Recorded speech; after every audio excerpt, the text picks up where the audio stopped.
ఇంకో అద్భుతం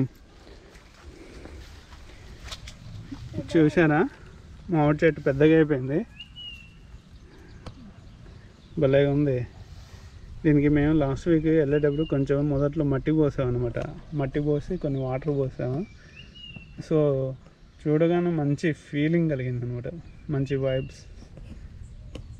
దానంతటా అదే పెరిగి అదే పెద్దదయ్యి అదే కాయలు కాస్తే ఎలా ఉంటుందో చూద్దాం. కొబ్బరి చెట్లు కూడా బాగా గ్రో అయినాయి, ఎందుకంటే మేము 3 weeks బ్యాక్ వచ్చాం కదా. సో ఒకేసారి ఇట్లా చూడడం వల్ల చాలా చెట్లు మారిపోయినాయి అనిపిస్తుంది. మామిడి చెట్టు కూడా ఈరోజు కొంచెం ప్రూనింగ్ చేస్తాం. అసలు యాక్చువల్లీ మాకు చెట్లని కొట్టేయడం ఇష్టం ఉండదు, ఎందుకంటే మరీ గుబురుగా ఉంటే రావడానికి కూడా కొంచెం భయంగా ఉంటుంది. సో అలా కాకుండా కొంచెం కొంచెం కట్ చేస్తాము, మరీ ఎక్కువ కట్ చేయము. ఇక్కడ చూసారా ఉసిరికాయ చెట్టు ఎగురు వస్తుంది అనమాట. అప్పుడు మొత్తం ఆకు మొత్తం రాలిపోయింది కదా, ఇప్పుడే ఎగురు వస్తుంది. ఇక్కడ దానిమ్మకాయలు ఉన్నాయంట, చూడండి కనిపిస్తున్నాయా, తేజ చెప్తుంది.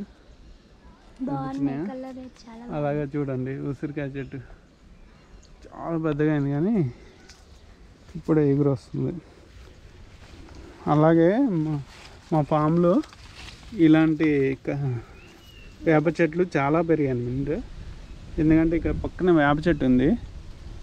వాటికి కాసిన కాయలన్నీ పండు మండి ఇక్కడే పడి మంచి ఎరువులాగా తయారైనాయి. అలాగే కొన్ని చెట్లు అయితే బాగా మొలిసాయి అనమాట. చూడండి చాలా ఉన్నాయి అన్నమాట, ఒక 20-30 ఉన్నాయి. అది అక్కడ కూడా ఉంది దానిమ్మ చెట్టు పక్కన.